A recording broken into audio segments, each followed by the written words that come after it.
In this lecture, we will review psychosocial development, peer influences in middle childhood, and we're talking about 6 to 11 or 12 years old. Now, for children in middle childhood, the social world, particularly the behavior and attitudes of their social peers, has been shown to be an important factor in their educational and mental health outcomes. In the school environment, some children seem to influence the attitudes and behaviors of their peers more than others.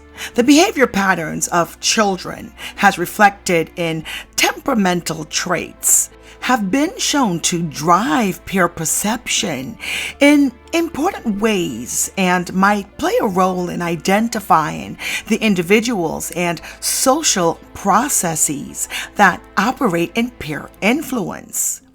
It seems likely that temperamental traits will have different effects on school peers, depending on the characteristics of the school attended.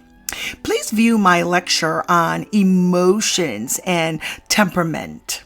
Now, later on in this lecture, I will review an article entitled How to Help Kids Navigate Friendships and Peer Relations.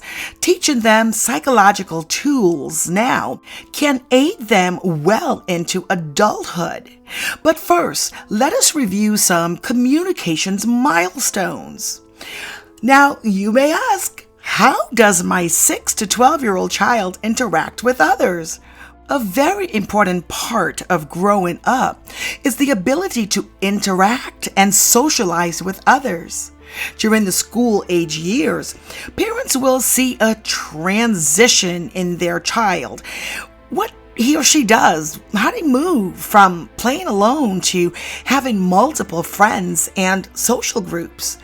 While friendships become more important, the child is still fond of his or her parents and likes being part of a family.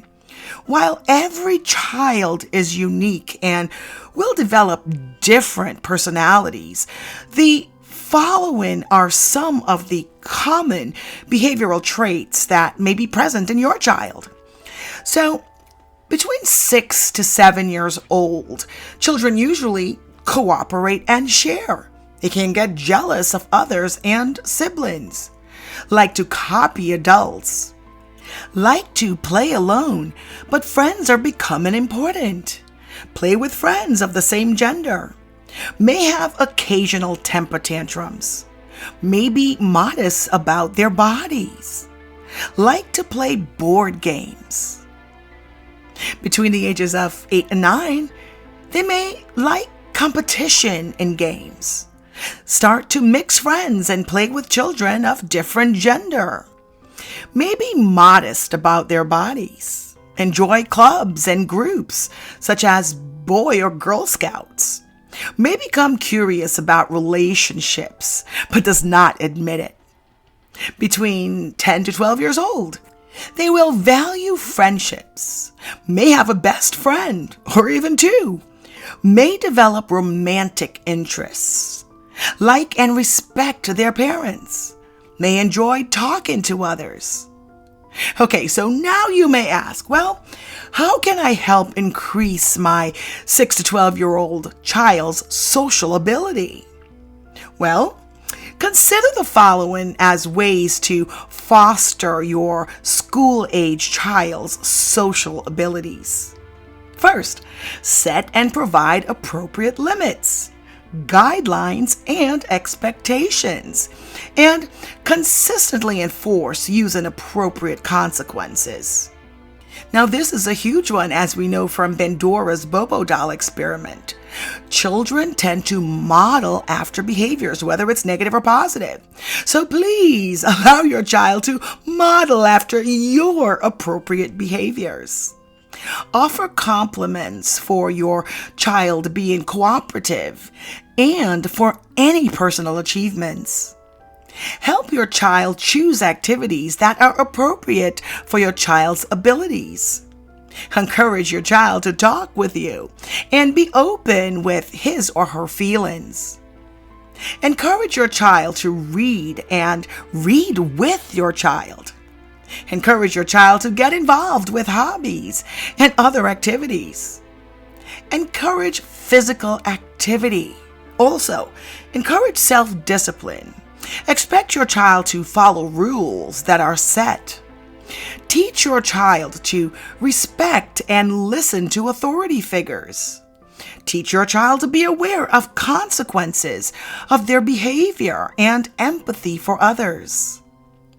Encourage your child to talk about peer pressure and set guidelines to deal with these peer pressures. Spend uninterrupted time together, giving full attention to your child. A strong, loving relationship can have a direct, positive influence on your child's mental health. Encourage time outside. Limit television, video games, and computer time.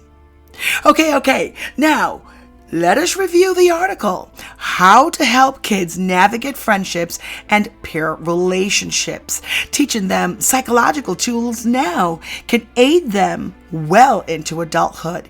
This is by Tori DeAngelis, and I thought it would be a great addition to this lecture.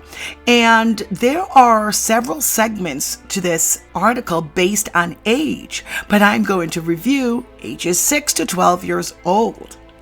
Now, how your child relates with peers and friends might seem like something you have very little control over. But parents and caregivers can make a big difference in helping their children develop healthy relationships and friendships using tools that sustain them later in life.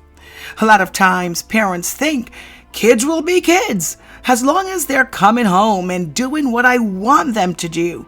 That's all that matters, said Dr. Prinstein, Chief of Science Officer at APA, who studies peer relations in kids. But research shows that children who are likable among their classmates in childhood fare better than those who are less likable, perhaps because negative peer interactions promote patterns of aggressive behavior and low confidence. Here are ways to help your child grow into a socially savvy adult based on psychological science. Okay, now this is for middle schoolers. So, as children enter middle school, two aspects of peer relations become more prominent.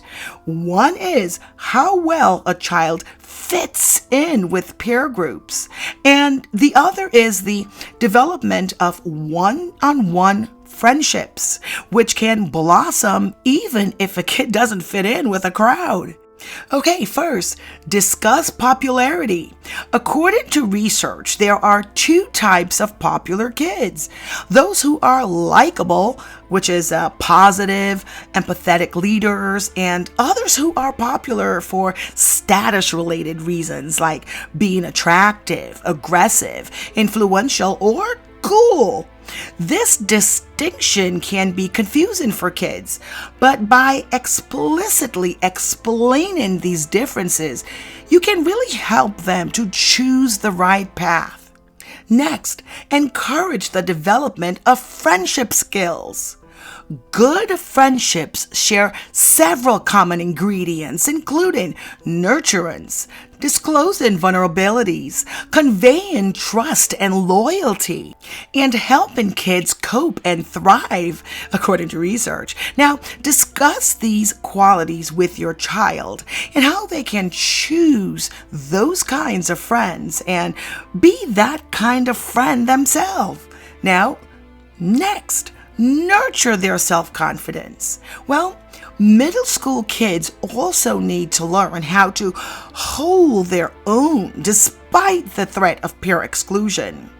Dr. Princeton said that most kids will experience at least some bullying from peers at this age. It's important to teach them that this is likely not due to their own faults, but to difficulties that bullies have controlling their feelings and making friends in more adaptive ways.